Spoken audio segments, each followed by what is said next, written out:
अस्सलाम वालेकुम, this is doctor Usama और आज हम जिस टॉपिक के बारे में बात करने जा रहे हैं वो है हेमोग्लोबिन और ऑक्सीजन डिसोसिएशन कर्व। तो सबसे पहले ऑक्सीजन की ट्रांसपोर्ट से स्टार्ट करते हैं। ऑक्सीजन की ट्रांसपोर्ट दो तरीकों से होती है, एक डिजोल्व फॉर्म में और एक बाउंड टू हेमोग्लोबिन फॉर्म में। डिजोल्व फॉर्म जो है उसको फाइंड आउट करने का तरीका हेनरीज लॉ बताता है कि पार्शियल प्रेशर ऑफ ऑक्सीजन को इसके सॉल्युबिलिटी इंडेक्स से मल्टीप्लाई करें तो डिजोल्व फॉर्म निकल आती है जो कि 2% है। हेमोग्लोबिन से बाउंड फॉर्म में ऑक्सीजन 98% ट्रांसपोर्ट इसी तरीके से होती है। तो पहले हेमोग्लोबिन की स्ट्रक्चर के बारे में बात करते हैं। हेमोग्लोबिन की स्ट्रक्चर बेसिकली कंप्राइज करती है 4 ग्लोबिन चेन्स के ऊपर, और ये जो ग्लोबिन चेन्स होती हैं इनकी स्ट्रक्चर बड़ी टेढ़ी मेढ़ी सी ऐसे होती है। तो यहाँ मैंने आपकी सिंप्लिसिटी के लिए ऐसे ड्रॉ की हुई है, जिसके बिल्कुल सेंटर में एक हीम मॉलिक्यूल होता है हर चेन के सेंटर में। ये हीम मॉलिक्यूल दो चीज़ों से मिलकर बनता है। यहाँ पे देखें, एक पोरफायरिन रिंग कही जाती है जिसके बिल्कुल सेंटर में आयरन एटम होता है जो कि ऑक्सीजन एटम्स के साथ बाइंड करता है। समझने वाली बात यह है कि हर आयरन का जो एटम है वो 4 ऑक्सीजन के मॉलिक्यूल से बाइंड करता है। इसी तरह सेकंड चेन, थर्ड चेन और फोर्थ चेन, इनको इसी तरह आप साइट्स भी कह सकते हैं, साइट 1, साइट 2, साइट 3, साइट 4। अब बात करते हैं इनकी सेचुरेशन के ऊपर। अगर साइट 1 की तमाम साइट्स पे ऑक्सीजन के मॉलिक्यूल्स बाइंड कर जाएं तो हम कहेंगे हेमोग्लोबिन 25% तक सेचुरेटेड हो चुका है। ये नॉर्मली इसके लिए ज़्यादा प्रेशर नहीं चाहिए होता। जिस तरीके से ऑक्सीजन आपके का प्रेशर बढ़ता जाता है तो ऑक्सीजन हीम मॉलिक्यूल के अंदर एंटर होती है, उतने प्रेशर के साथ बाइंड होती है, और ऑलमोस्ट 25 mmHg अगर प्रेशर हो तो 50% तक हेमोग्लोबिन सेचुरेट हो जाता है। इसी तरह प्रेशर बढ़ते बढ़ते जब 40 mmHg तक पहुंचता है तो 75% तक हेमोग्लोबिन सेचुरेट हो जाता है। और जब 60 mmHg से ज़्यादा हो जाए, यूजुअली ऐसा लंग्स के अंदर होता है, जब 100 mmHg तक प्रेशर हो जाता है। डिम्स के नोट्स में सर ने मोर देन 60 mmHg का है, कहीं पे 100 mmHg भी आपको मिलेगा। 100 भी हो तो 60 से तो ज़्यादा ही है। तो 100% सेचुरेशन आपको मिलती है जब ऑल 4 साइड्स आपकी ऑक्सीजन से ऑक्यूपाई हो जाएं। एक चीज़ याद रखनी है कि ऑक्सीजन की मॉलिक्यूल्स की जो एफिनिटी है वो हर मॉलिक्यूल के आने से अगले की बढ़ती जाती है। फॉर एग्जांपल, अगर साइड ए कंप्लीटली फिल होनी हुई है तो साइड बी जो है वो बड़ी जल्दी इस पे ऑक्सीजन के मॉलिक्यूल आ जाएंगे। साइड 3 पे उससे ज़्यादा एफिनिटी हर मॉलिक्यूल के आने से अगले मॉलिक्यूल की बढ़ती जाएगी। इसे कहा जाता है पॉजिटिव एलोस्टेरिक इफेक्ट। जो हेमोग्लोबिन है ये एक एलोस्टेरिक प्रोटीन है, और एलोस्टेरिक प्रोटीन से मुराद यही होता है कि अगर किसी एक साइड पर किसी चीज की बाइंडिंग हो तो दूसरी साइड उससे इफेक्ट होगी। तो ऑक्सीजन के मॉलिक्यूल्स एक दूसरे के लिए पॉजिटिव एलोस्टेरिक इफेक्ट रखते हैं। जो कार्बन डाइऑक्साइड के मॉलिक्यूल हैं वो ऑक्सीजन के लिए नेगेटिव एलोस्टेरिक इफेक्ट रखते हैं, यानी अगर किसी साइड पर कार्बन डाइऑक्साइड बाइंड कर जाए तो ऑक्सीजन की रिलीज ज्यादा हो जाती है, और इसे बोहर इफेक्ट भी कहा जाता है। तो ये बात होगी। इन पॉइंट्स को मैंने समराइज करके यहाँ लिखा हुआ है। पहली चीज ये कि हेमोग्लोबिन में 4 ग्लोबिन चेन्स होती हैं, अल्फा, बीटा, गैमा और डेल्टा। अल्फा को मैंने ब्लैक से इसलिए लिखा है क्योंकि जितनी भी हेमोग्लोबिन के आगे टाइप्स हम पढ़ेंगे उनमें अल्फा सब में मौजूद होती है। और सेंटर में जो हीम मॉलिक्यूल प्रेजेंट होता है इसमें एक पोरफायरिन रिंग और सेंट्रली प्लेस्ड फेरस आयरन की फॉर्म होती है Fe2+, एक Fe3+ भी होती है, उसके बारे में बात करेंगे। पहले आ जाते हैं हेमोग्लोबिन की टाइप्स के बारे में बात करें तो एक अडल्ट हेमोग्लोबिन कहा जाता है जिसमें 2 अल्फा चेन्स और 2 बीटा चेन्स मौजूद होती हैं। ये सबसे ज्यादा कॉन्स्टिट्यूट करता है 95%। तो ये जो मैंने आपके सामने स्ट्रक्चर ड्रॉ की है जिसमें 2 अल्फा और 2 बीटा चेन्स मौजूद हैं, ये बेसिकली अडल्ट हेमोग्लोबिन है। अगर इन 2 बीटा चेन्स की जगह यहाँ पर 2 डेल्टा आ जाए चेन्स तो ये पूरी स्ट्रक्चर फिर हेमोग्लोबिन A2 बन जाएगी, जिसमें 2 अल्फा और 2 डेल्टा चेन्स होती हैं, और ये 2 से 3% होता है। ये लेस कॉमन टाइप है हेमोग्लोबिन की। एक इसी तरह होता है हेमोग्लोबिन F, जिसे फीटल हेमोग्लोबिन कहा जाता है। ये फीटस के अंदर जो हेमोग्लोबिन होता है उसकी फॉर्म होती है। इसमें बीटा की जगह गैमा आ जाता है, गैमा चेन्स, 2 अल्फा और 2 गैमा चेन्स। अडल्ट के अंदर ये लेस देन 1% होता है, फीटस के अंदर ये मोर देन 95% होता है। तो ये 3 मेन टाइप्स हो गई अंडरस्टैंडिंग, बस इनमें ये चेन्स का फर्क आ जाएगा। अब आगे बात करते हैं मेट हेमोग्लोबिन। मेट हेमोग्लोबिन ये होता है कि अगर आपका जो सेंट्रल प्लेस्ड आयरन है ये Fe2+ की बजाय Fe3+ हो जाए, ये मजीद एक इलेक्ट्रॉन रिलीज कर दे और ये फेरिक फॉर्म में कन्वर्ट हो जाए, तो हम कहेंगे ये मेट हेमोग्लोबिन बन गया है। मेट हेमोग्लोबिन की एक बहुत इंपॉर्टेंट क्लिनिकल कोरिलेशन मैंने यहाँ लिखी है कि जो एक ड्रग है अमाइल नाइट्राइट, ये अगर आप ड्रग लेते हैं तो आपका जो हेमोग्लोबिन है वो रिड्यूस होके फेरिक बन जाता है, और इसको हम साइनाइड पॉइजनिंग के अंदर एज ए ट्रीटमेंट भी यूज करते हैं। वैसे तो ये अच्छी बात नहीं है, लेकिन साइनाइड पॉइजनिंग में क्या होता है, साइनाइड की फेरस के लिए बड़ी स्ट्रॉन्ग एफिनिटी होती है, तो ये ऑक्सीजन की बजाय ये बाइंड होना शुरू हो जाती है, तो साइनाइड पॉइजनिंग हो जाती है।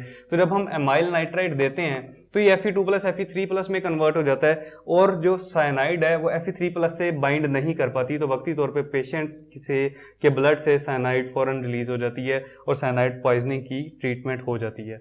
अब लास्ट में हेमोग्लोबिन की कुछ फॉर्म्स की बात करते हैं। फॉर्म्स के बारे में आप यूं समझ लें कि जिस तरह ये दो स्ट्रक्चर्स हैं, यहाँ पे एक जैसी भी इसकी स्ट्रक्चर ऑलमोस्ट 8 हेलिक्सेस होती हैं, बड़ी कॉम्प्लेक्स सी ग्लोबिन चेन की स्ट्रक्चर होती है। अगर इसके साथ H+ बाइंड होता है तो इसकी स्ट्रक्चर पहले की निस्बत चेंज हो जाती है, और ये जो फॉर्म बनती है इसको टाउट फॉर्म ऑफ हेमोग्लोबिन कहा जाता है, जिसमें हेमोग्लोबिन के साथ H+ आयन बाइंड कर जाए। ऐसा यूजुअली टिश्यूज के अंदर होता है, जहां पे मेटाबॉलिज्म की वजह से H+ आयन्स प्रोड्यूस हो रहे होते हैं, और जैसे ही H+ आयन ग्लोबिन चेन से बाइंड करता है तो वो फौरन ऑक्सीजन रिलीज कर देती है। उसकी स्ट्रक्चर इतनी कॉम्पैक्ट सी हो जाती है कि ऑक्सीजन मॉलिक्यूल्स रिलीज हो जाते हैं। और सेकंड फॉर्म हेमोग्लोबिन की होती है रिलैक्स्ड फॉर्म, जो कि लंग्स में होती है। यहाँ पे H+ जो है वो सेपरेट हो जाता है टाउट फॉर्म से, वापस रिलैक्स्ड फॉर्म बन जाती है, और लंग्स के अंदर फिर जब कॉम्पैक्ट फॉर्म नहीं होगी तो ऑक्सीजन की एफिनिटी बढ़ जाएगी, ऑक्सीजन ज़्यादा से ज़्यादा बाउंड होगी। याद रखने वाली दो चीज़ें हैं कि टाउट फॉर्म में ऑक्सीजन रिलीज ज़्यादा होती है, ये टिश्यूज में होती है, रिलैक्स फॉर्म लंग्स में होती है, यहाँ ऑक्सीजन की बाइंडिंग ज़्यादा होती है। अब ये तो हेमोग्लोबिन के बारे में जनरल डिस्कशन होगी। अब आते हैं मेन पॉइंट की तरफ, जो कि है oxygen dissociation curve. Oxygen dissociation curve में हमने एक तरफ तो ये एक कर्व सिग्मोइडल कर्व होती है। क्यों होती है इसके बारे में पहले बात करते हैं। ये ग्राफ सा होता है जिसमें हम एक तरफ तो एक्स एक्सिस पे लेते हैं एट्रियल ऑक्सीजन का प्रेशर, और एक तरफ लेते हैं हेमोग्लोबिन की सैचुरेशन। तो पहले नॉर्मल कर्व को देखें, जो कि मैंने सेंटर में ब्लैक से ड्रॉ की हुई है। इसमें ऐसे होता है कि नॉर्मली 25 mmHg से पहले ही जिस तरह बात की, हेमोग्लोबिन 25% तक सैचुरेट होता है। 25 mmHg तक आते आते हेमोग्लोबिन 50% सैचुरेट होता है। 40 mmHg के ऊपर टिश्यूज के अंदर हेमोग्लोबिन 75% तक सैचुरेट होता है, और 100 mmHg लंग्स के अंदर हमें 100 mmHg प्रेशर होता है आर्टेरियल ब्लड में ऑलमोस्ट। तो हेमोग्लोबिन ऑलमोस्ट 100%, या कुछ बुक्स में लिखा हुआ है कि 98% तक सैचुरेट होता है। ये तो नॉर्मल कर्व है, ये बताती है कि जिस तरीके से ज्यादा ऑक्सीजन के मॉलिक्यूल्स आते रहते हैं उसकी एफिनिटी बढ़ती रहती है। अब आप इसको यूं देखें कि लंग्स के अंदर चूंकि 100 mmHg पे 100 का प्रेशर होता है, और नॉर्मली टिश्यूज के अंदर आते आते जब 40 mmHg के प्रेशर तक पहुंचते हैं तो हेमोग्लोबिन सिर्फ एक मॉलिक्यूल एक साइड से अपने ऑक्सीजन के मॉलिक्यूल्स रिलीज करता है। यहाँ पे अगर आप देखें, हमने कहा था कि अगर एक साइड से ऑक्सीजन के मॉलिक्यूल्स रिलीज हो जाएं तो 3 साइड्स ऑक्सीजन से फिल्ड हो, तो इसको हम कहेंगे 75% सैचुरेटेड है। तो यहाँ पे आके देखें, अब टिश्यूज के पास नॉर्मल हेमोग्लोबिन सिर्फ 25% तक ऑक्सीजन की अनलोडिंग करता है, और 75% तक वो सैचुरेटेड होता है। अब अगर आप एक्सरसाइज कर रहे हो और आपको ज्यादा ऑक्सीजन की जरूरत हो तो ऑक्सीजन की रिलीज ज्यादा करवानी होती है, जिसके लिए कर्व राइट की तरफ शिफ्ट होना शुरू हो जाती है। अब इसकी बहुत सारी वजूहात होती हैं। एक तो मेटाबॉलिज्म की वजह से कार्बन डाइऑक्साइड प्रोड्यूस हो रही होती है, तो बोहर इफेक्ट हो रहा होता है। इसके बारे में हम बोहर इफेक्ट में बात कर चुके हैं। उसके अलावा taut form of haemoglobin release करता है। बहरहाल जो भी हो, जब कर्व राइट शिफ्ट होती है तब क्या होता है, देखें ये कर्व राइट की तरफ शिफ्ट होना शुरू हुई। इसमें एक सिंपल आप मैथ्स कर लें कि जैसे ये राइट शिफ्ट होती जा रही है, अब देखें यहाँ पे 50% तक सैचुरेशन हो चुकी है 40 mmHg पे। नॉर्मल हेमोग्लोबिन 40 mmHg के प्रेशर पे 75% सैचुरेटेड था, ये 50% सैचुरेटेड है। अगर कर्व राइट की तरफ शिफ्ट हो जाए, इट मींस कि 50% ऑक्सीजन रिलीज कर चुका है, तो टिश्यूज ने जो एक्स्ट्रा ऑक्सीजन की अपनी नीड थी वो पूरी कर ली। इससे हम दो चीजें समझते हैं। एक तो पहले आप समझें कि P50 क्या होता है। P50 वो प्रेशर होता है जहां पे हेमोग्लोबिन 50% तक सैचुरेटेड हो। तो 40 mmHg पे पहले 75% सैचुरेटेड था, अब राइट कर्व होने की वजह से 50% सैचुरेटेड है। पहले P50 ऑलमोस्ट 25 पे था। हम एक चीज समझ गए कि P50 इंक्रीज हो गया है, यानी जिस प्रेशर के ऊपर हेमोग्लोबिन 50% सैचुरेटेड था वो 25 mmHg से बढ़ के 40 mmHg तक बढ़ गया। ये बहुत इंपॉर्टेंट एमसीक्यूज है कि राइट कर्व शिफ्ट के अंदर P50 इंक्रीज कर जाता है, क्योंकि ऑक्सीजन की एफिनिटी कम होती है, हेमोग्लोबिन ज्यादा ऑक्सीजन होल्ड नहीं कर पाता। और ये यूजुअली टिश्यूज के अंदर होता है जब मेटाबॉलिज्म चल रही हो, क्योंकि ऑक्सीजन ज्यादा चाहिए होती है। 50% ऑक्सीजन रिलीज हुई है, इट मींस के 8 ऑक्सीजन के मॉलिक्यूल्स निकल गए हैं। इसको मैंने समराइज करके कुछ टेबल यहाँ पे चार्ट सा बनाया है।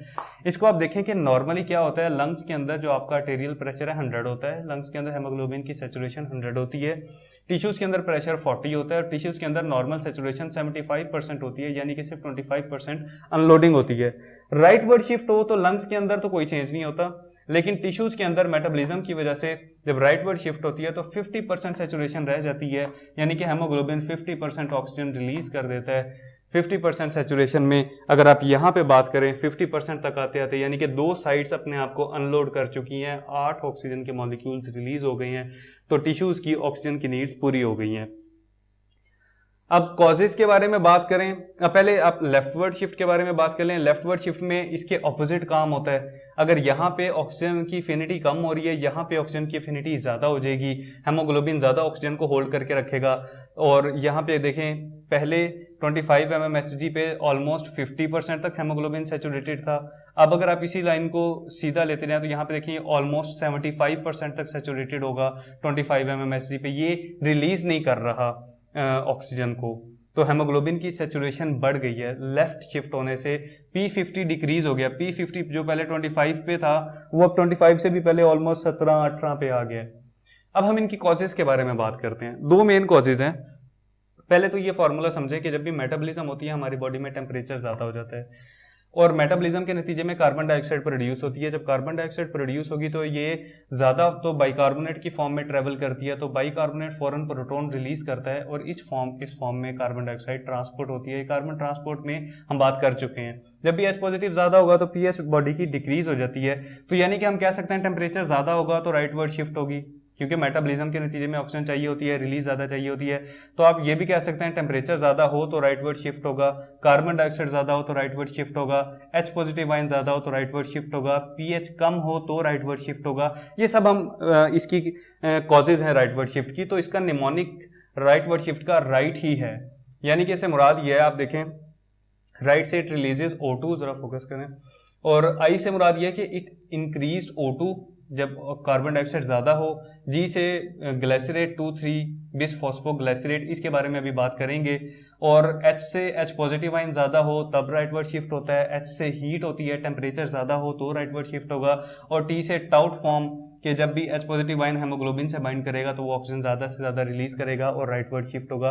तो ये मेन कॉजेज थी। लेफ्टवर्ड शिफ्ट की कॉजेज इसके बिल्कुल उलट हैं। इस पे देखें, ये उलट हो जाएगा, वहां पे कार्बन डाइऑक्साइड ज्यादा होती है, यहाँ पे कार्बन डाइऑक्साइड कम होगा। जब कार्बन डाइऑक्साइड कम होगी तो H पॉजिटिव आयंस भी कम होंगे, H पॉजिटिव आयंस कम होंगे तो pH ज्यादा होगा, और मेटाबॉलिज्म कम होगी तो टेम्परेचर भी कम होगा। एक इसमें एक्स्ट्रा चीज है फीटल हेमोग्लोबिन। ये इसलिए क्योंकि आपसे बात की थी कि यहाँ पे देखें फीटल हेमोग्लोबिन के अंदर पार्शियल प्रेशर ऑफ ऑक्सीजन सिर्फ 40 mmHg होता है।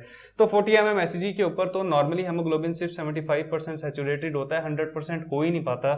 तो बेबी को 100% हेमोग्लोबिन की सैचुरेशन रखने के लिए इसलिए उसके अंदर एक स्पेशल फॉर्म ऑफ हेमोग्लोबिन होती है जिसके अंदर ऑक्सीजन होल्ड करने की एफिनिटी आम हेमोग्लोबिन से ज़्यादा होती है। तो इसलिए जो हेमोग्लोबिन F है या फीटल हेमोग्लोबिन है ये भी लेफ्ट वर्ड शिफ्ट करवाता है। तो जब बेबी पैदा हो जाता है तो फिर उसको इतनी स्ट्रॉन्ग एफिनिटी की ज़रूरत नहीं होती, तो आहिस्ता आहिस्ता डर्स के अंदर ये हेमोग्लोबिन कम हो जाता है। तो ये तो मेन कॉजेज थी। आपको अगर ये फॉर्मूला याद रह जाए, ये आपको इक्वेशन याद रह जाए तो आप इजीली कैलकुलेट कर सकते हैं। CO2 ज़्यादा होगा, H पॉजिटिव ज़्यादा होगा, pH कम होगी, ETC। अब एक चीज़ रहेगी, इसे कहा जाता है 2,3-बिसफॉस्फोग्लाइसरेट। इसके बारे में बात करते हैं। 2,3-बिसफॉस्फोग्लाइसरेट बेसिकली है क्या? ये रेड ब्लड सेल्स के अंदर एक मॉलिक्यूल प्रेजेंट है। पहले आप समझें कि ग्लाइकोलाइसिस में होता क्या है। ग्लाइकोलाइसिस में ग्लूकोज ब्रेक डाउन करके पायरुवेट में कन्वर्ट होती है जो कि आगे जाके ATPs बनाता है और एनर्जी सेल के अंदर प्रोड्यूस होती है। इस पूरे प्रोसेस के अंदर 1,3-बिसफॉस्फोग्लाइसरेट एक प्रीकर्सर मॉलिक्यूल है पायरुवेट बनने से पहले। तो ये 1,3-बिसफॉस्फोग्लाइसरेट को रेड ब्लड सेल्स के अंदर कभी कभार एक एंजाइम होता है BPG म्यूटेज कहा जाता है, बिसफॉस्फोग्लाइसरेट म्यूटेज, जो कि 1,3-बिसफॉस्फोग्लाइसरेट को 2,3-बिसफॉस्फोग्लाइसरेट में कन्वर्ट कर देता है।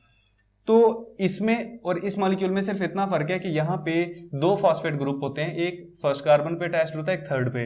यहाँ पे भी 2 फॉस्फेट ग्रुप्स होते हैं, एक सेकंड पे अटैच होता है, एक थर्ड पे। सिर्फ फॉस्फेट की लोकेशन चेंज होती है, बाकी ये मॉलिक्यूल्स सेम ही होते हैं। अब इससे पहले यहाँ पे समझे कि जब पायरुवेट बन जाता है ग्लूकोज से तो वो अगर ऑक्सीजन और माइटोकॉन्ड्रिया दोनों प्रेजेंट हो तो वो इलेक्ट्रॉन ट्रांसपोर्ट चेन में कन्वर्ट हो जाता है, जहाँ पे वो बहुत सारे ATPs बनाता है, 30 से 32। ये डिपेंड करता है शटल के ऊपर, ये इस टॉपिक में बात करेंगे। और नॉर्मली जहां पे माइटोकॉन्ड्रिया ना हो, जिस तरह रेड ब्लड सेल्स में, तो पायरुवेट से इस पूरे प्रोसेस में ग्लाइकोलाइसिस में सिर्फ 2 ATP ही बन पाते हैं। अब ये जानना क्यों जरूरी है? क्योंकि रेड ब्लड सेल्स ये जो 1,3-बिसफॉस्फोग्लाइसरेट से स्पेसिफिकली 2,3-बिसफॉस्फोग्लाइसरेट बनाते हैं, तो यहाँ पे ये चीज याद रखें कि एक तो 2,3-बिसफॉस्फोग्लिसरेट बनी कैसे, it is made from diverted bisphosphoglycerate from glycolysis. अब जब आपने ग्लाइकोलाइसिस को स्टॉप करके इसको बनाया तो रेड ब्लड सेल्स ने अपनी एटीपी के प्रोडक्शन को बेसिकली सेक्रीफाइस कर दिया है। ये 2 पॉइंट्स बहुत इंपॉर्टेंट हैं, अक्सर बुक्स में लिखे होते हैं कि रेड ब्लड सेल्स ये इतनी सेक्रीफाइस क्यों करते हैं कि जब जिस्म में खास तौर पे हाइपोक्सिया हो रहा हो, ऑक्सीजन की कमी हो रही हो, राइट वर्ड शिफ्ट करवाना हो, तो चूंकि सर्वाइवल ज्यादा जरूरी है, ऑक्सीजन से सांस, ऑक्सीजन की कमी होगी 2-3 मिनटों में बंदा मर जाएगा, तो इसलिए red blood cell survival mode activate करते हैं, अपनी एनर्जी की प्रोडक्शन को थोड़ी देर के लिए रोक देते हैं और 2,3-बिसफॉस्फोग्लिसरेट बना देते हैं। अब 2,3-बिसफॉस्फोग्लिसरेट बेसिकली नेगेटिव एलोस्टेरिक इफेक्ट रखता है। एलोस्टेरिक इफेक्ट्स के मुतालिक मैं बात कर चुका हूं कि जब एक मॉलिक्यूल बाइंड हो, इसके बाइंड होने से दूसरे मॉलिक्यूल की बाइंडिंग पे इफेक्ट पड़े तो इसे एलोस्टेरिक इफेक्ट कहा जाता है। और नेगेटिव एलोस्टेरिक इफेक्ट से मुराद ये है कि जैसे ही 2,3-बिसफॉस्फोग्लिसरेट बनता है, ये हेमोग्लोबिन से बाइंड होता है तो ऑक्सीजन की रिलीज हो जाती है, ये उसकी बाइंडिंग को नेगेटिव कर देता है। तो 2,3-बिसफॉस्फोग्लिसरेट ज्यादा कब कब होता है, ये 3 मेन पॉइंट्स लिख दिए हैं। क्रोनिक हाइपोक्सिया के अंदर लंबे अरसे तक हाइपोक्सिया चलता रहे, जैसे क्रोनिक ऑब्स्ट्रक्टिव पल्मोनरी डिजीज में एयरवेज के अंदर ऑब्स्ट्रक्शन हो जाती है, लंबे अरसे तक हाइपोक्सिया थोड़ा थोड़ा बॉडी में चलता रहता है। क्रोनिक अनीमिया के अंदर जब ब्लड लॉस हो जाता है, हेमोग्लोबिन इटसेल्फ ही कम हो जाता है, जब हेमोग्लोबिन मॉलिक्यूल्स ही कम होंगे तो वो ऑक्सीजन भी कम लेके जा रहे होंगे, थोड़ा थोड़ा हाइपोक्सिया चल रहा होता है, तो 2,3-बिसफॉस्फोग्लिसरेट की जरूरत होती है। और एक होता है हाई एल्टीट्यूड। हाई एल्टीट्यूड के बारे में समझ लें कि नॉर्मली हमारी एटमॉस्फेरिक प्रेशर में 100 mmHg पे 100% हेमोग्लोबिन की सेचुरेशन होती है। तो हाई एल्टीट्यूड्स के ऊपर तो एटमॉस्फेरिक प्रेशर ही बहुत लो होता है, 75 mmHg तक होता है, तो हेमोग्लोबिन कभी भी कंप्लीटली सेचुरेट हो नहीं पाता।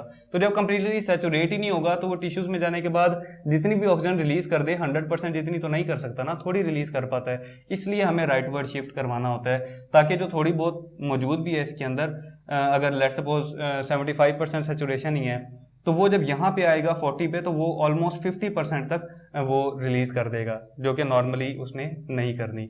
तो ये 3 कंडीशंस आपको याद रहे बस, high altitude, chronic anaemia, COPD। So guys, this was our discussion about the haemoglobin. Thank you so much.